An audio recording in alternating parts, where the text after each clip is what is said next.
Blessings and welcome to the Path to Freedom and this beautiful day and this beautiful space, this beautiful time that we get to have together whenever and wherever we are. This is the path where we get to set ourselves free. This is about freedom. This is about mental freedom. This is about spiritual freedom. This is about emotional freedom. This is about freedom in every aspect of the world, in every aspect of our lives. So there's a lot of beautiful fruits that we get to reap, that we get to enjoy, many blessings, many gifts, a whole lot of good emerging along this path as we do the work, because this is work that we get to do. Freedom does not just fall into our laps, but we need to not necessarily deserve it, but we need to do our part. We need to participate in allowing for the freedom that is inherently within us, every single one of us, for that freedom to emerge. So this does not come for free. It's not even cheap, but there is a price to pay, and the price that we get to pay is to pray. We get to pray and praying is paying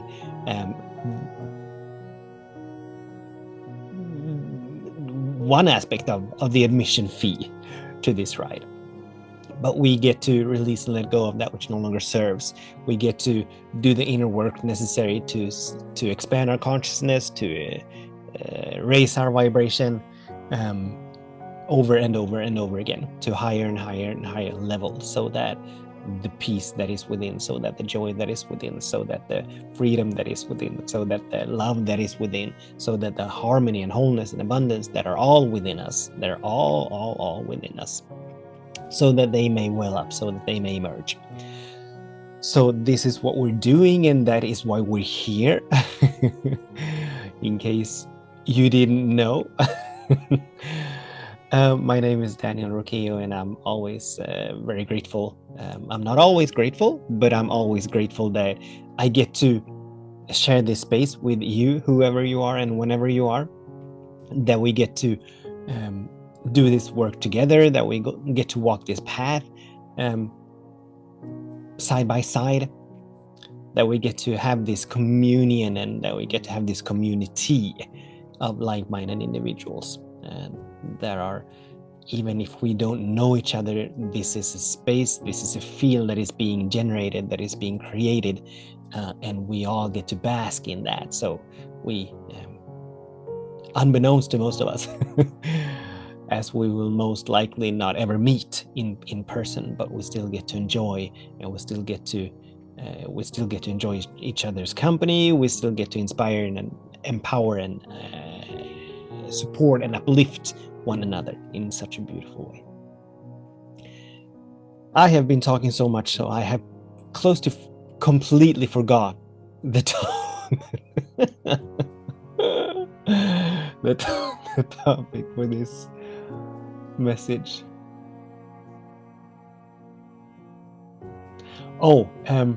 It has something to do. It's it's help. A 4-letter power word. That's the topic. Help. A 4-letter power word. And this has to do with trust and surrendering. It has to do with doing the work of releasing and letting go. And it has to do with navigating challenges. And it has to do with the fact and the truth that even though this at times is a lonely path to walk. I mean, no one else can do this for us.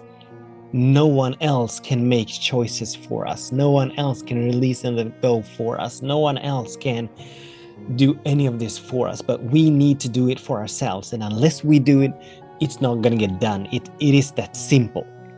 However, for all that we need to do it ourselves, we do not need to do it by ourselves, but we are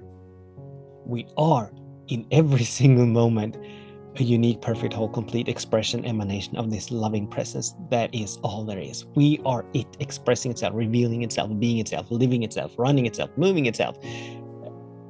In every single, we're never, ever, ever set apart from this loving presence. We're never, ever, ever separate from this loving presence, but we're always standing, moving, living, having our beingness, having our oneness, in absolute oneness with this loving presence. And it is not a him, it is not a she. Yes, their words as Mother, Father, God, and in some narratives, we're invited to perceive this loving presence as a him, a bearded man in the sky, or a bearded guy in the sky, or something like that. But it is genderless. It is formless. It is all there is, and it is always for itself. And as it is always for itself, and as it and we are one, it means that it is always for us. Now, there is no us and it in reality, but for the this is how we get to use words, and words have oftentimes a duality built into them. So in using language for the purpose of this conversation today, let's refer to it as it and us to us. But in reality, in truth, we're one. We are it. We're all it. Just like any wave on the ocean is a part of it's not a part of the ocean. It is the ocean. It is the ocean expressing itself. It is the ocean revealing itself in a unique, perfect way. In that same sense, we are this loving presence revealing itself. So as we are doing this work, we are bound to bump into challenges. We are bound to move through spaces where it gets intense, where emotions rise up, where thought patterns, judgments, opinions come bubbling to the surface. And it is all beautiful. It is all beautiful that all of these are coming up. It is all beautiful that all of these are coming into our awareness, because it means that we get to release and let them go. So all of this work, as we are it, as we are one with this loving presence, as we are it, as it is us, it means that everything that we need, and it is infinite, it is eternal. So there is nothing outside of this loving presence. It is not it and something else, right? There are no dualities or opposites in God or in spirit or whatever word we want to use to articulate this, the universe or energy. But it is all there is. So it means that we are all that is. Just like the beautiful saying that we are not a drop of the ocean, but we are the entire ocean in a drop. Meaning that all of the qualities that the ocean carries is in every single wave, is in every single drop of water that emerges from that ocean, that particular ocean. So in the same sense, we are lacking nothing, we're missing nothing.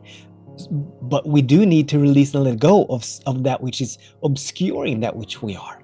We do need to release and let go of that which is covering up that which we are, the peace, the love, the joy, the harmony, the wholeness, the abundance, all of these beautiful qualities.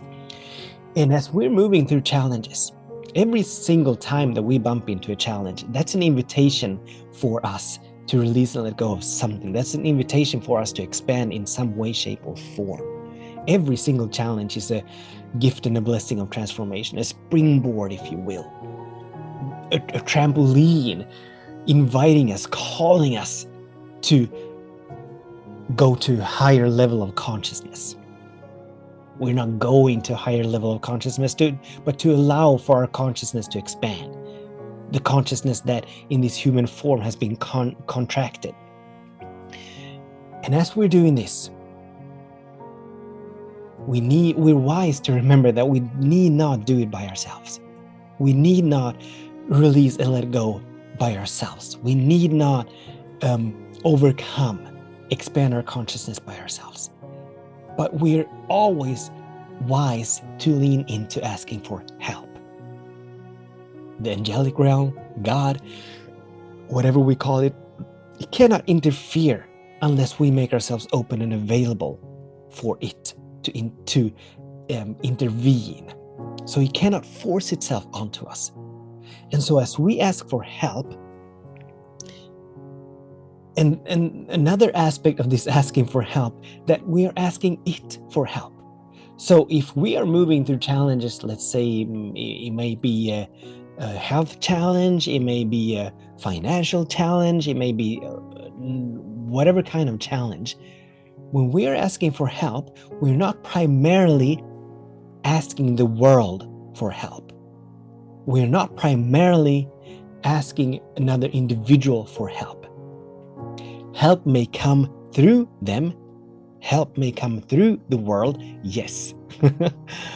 But it comes from the one and only source. It comes from the one and only mind. It comes from the one and only intelligence.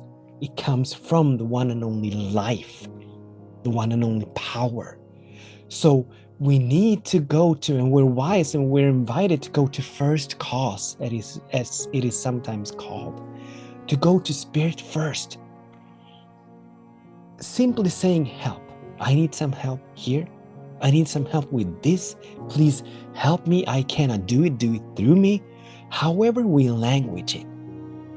But we're all invited to go to the first, to the one mind first, so that it may guide and lead and move us, so that it may move people, places, and things around for the expansion to happen, for the healing to happen, for the releasing, letting go to happen, for the resources to emerge into our lives, for whatever it is that we need to allow for the next great and grand version of who we are to emerge. There's no shame in asking for help. We've got nothing to prove by doing it all by ourselves, by thinking that we have to do it by ourselves. This is not some macho, muscular, I'm the man kind of thing. But this is us doing it in collaboration. This is us doing it in co-creation with the loving presence that is all there is. And the more we makers, the more humble we become, the more ease and grace will flow into our lives. The more flow will flow through our lives. Our lives will take on such a beautiful glow when we in humility bow to, surrender to this loving presence that is all there is. Kind of like what Jesus said at some point. He said that it is not me that is doing the work. It's the Father within that is doing the work. When we cut ourselves, we are not healing that wound. We wouldn't even know how to begin to heal the wound. Yes, we need to tend to it. That's our participation. We need to tend to it. We need to wash it up. We need to clean it. Perhaps exchange bandages or band-aids or whatever. But the healing is being done through the infinite divine intelligence that is all things, that permeates all things, that permeates every cell of our beingness, of our bodies. The one intelligence that gave birth, that is the sole reason why we're here. That is the one and only cause for this physical body coming into form. So trusting and surrendering, being humble enough to ask for help. And we do not need to be able to articulate what it is that we need help with. We don't even need to know what it is that we need help with. Just saying the words, help, help, help. That makes us open and available. That removes the obscurations. That removes the macho-ness. The feeling tone, the sense that we need to do it by ourselves. Yes, we need to do the work. No one else can do it for us, but we do not need to do it by ourselves. There's infinite power waiting for us to release and for us to make it welcome, to emerge, to flow through us. It is always here, yes, but just like we need to turn the light switch, for the light to go on, just as we need to plug in the charger to our computers or smartphones to allow for the electricity that is everywhere, that is infinite, that never runs out, for it to flow into the whatever device. So do we need to make ourselves open and available. And we do it by bowing our heads, not literally necessarily, but at least figuratively, in substance, bowing our heads saying, thy will be done. Do it through me. Help. Or however. And as we do this, as we begin to cultivate this habit, this practice, as we make it a practice, as we make it a habit, to moment by moment by moment by moment, bow our heads. Say, I surrender. Thy will be done. Help. Infinite power. Power beyond imagination. Strength beyond imagination. Wisdom beyond imagination. Possibilities beyond imagination begin to emerge, begin to reveal themselves into our experience. So help is one of the most powerful words that we can lean into. I need some help here. Thy will be done. I'm here. Do it through me, or however. But the substance of help. Help is a powerful 4-letter word that we are so wise to lean into whenever we come face to face to challenges, and even in between challenges, to really cultivate that habit, to really get into the practice of asking for help. So the invitation for us today is to become aware of where we are trying to navigate, to manipulate, to coerce, where we're trying to do it all by ourselves. Questions to augment this is, where am I trying to do it by myself? Where am I riding high on pride? We're not riding high on pride, but where am I riding the pride wave? Where am I holding on to a sense or a belief that it has something to say about me to do it by myself, that I have to do it by myself?